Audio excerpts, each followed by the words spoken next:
everyone, welcome back to my channel. My name is Ruby Valdovinos and I'm a real estate agent here in Southern California.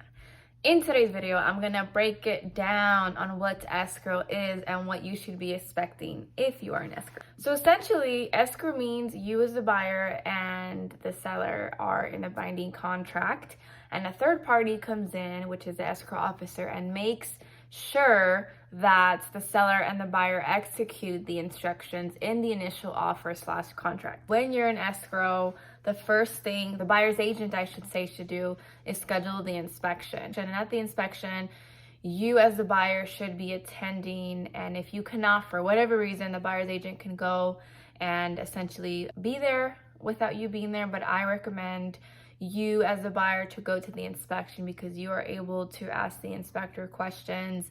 If you see something the inspector did not see, essentially you're able to ask questions and get your concerns addressed.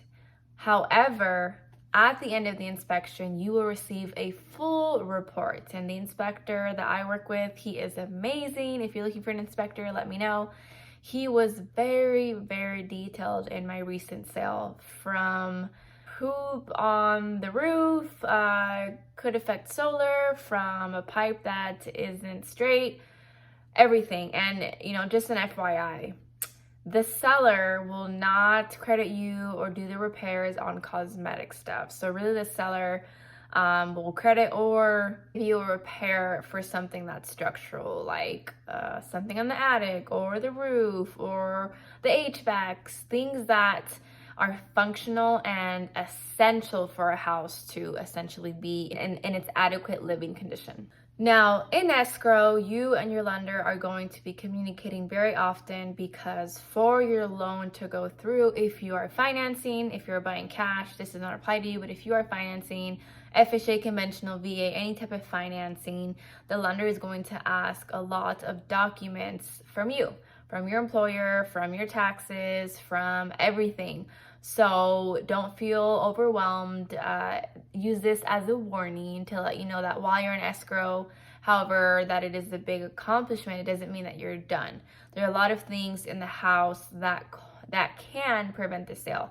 Maybe something in the inspection that you saw you don't want, were not aware of, you can definitely pull out. Something in the appraisal, which is the second thing that will happen. Essentially, the lender will schedule the appraisal, and then the listing agent will be there.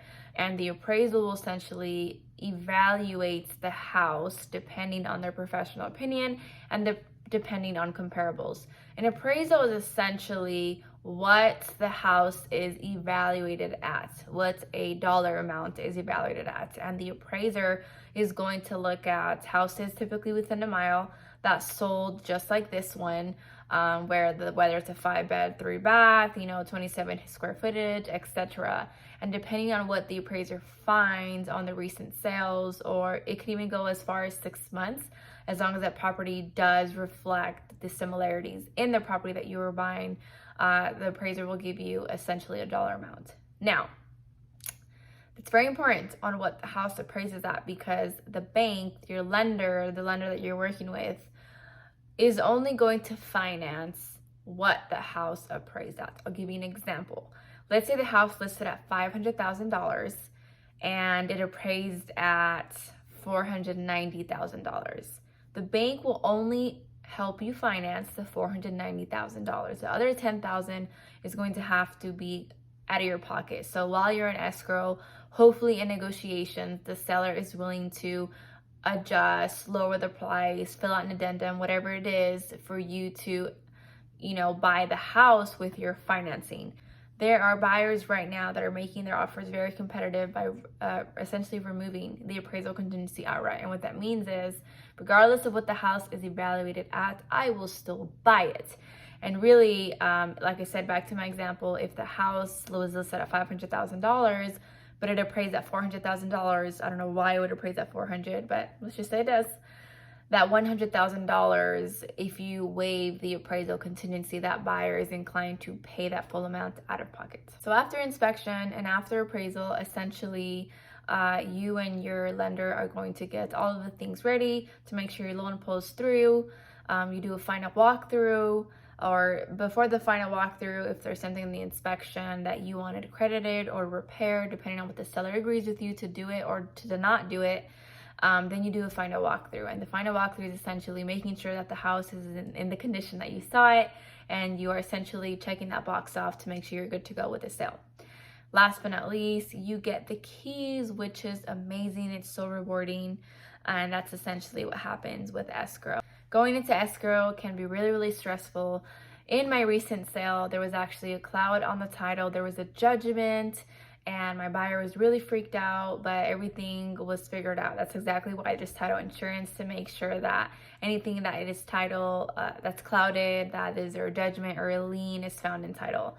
But escrow can be scary if you essentially in your offer put that you will fill the appraisal gap. As I mentioned earlier, the appraisal can come in really low.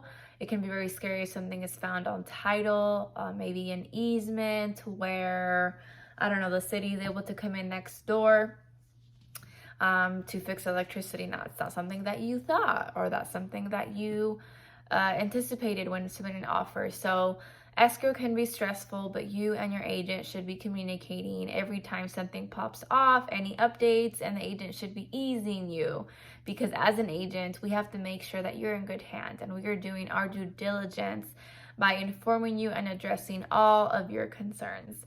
So this was just a clip on what escrow is. If you have any questions about escrow, please comment below. If you are looking to buy or sell here in Southern California, please let me know. Don't forget to like, subscribe, and comment down below. Thank you again, and see you until next time. Bye.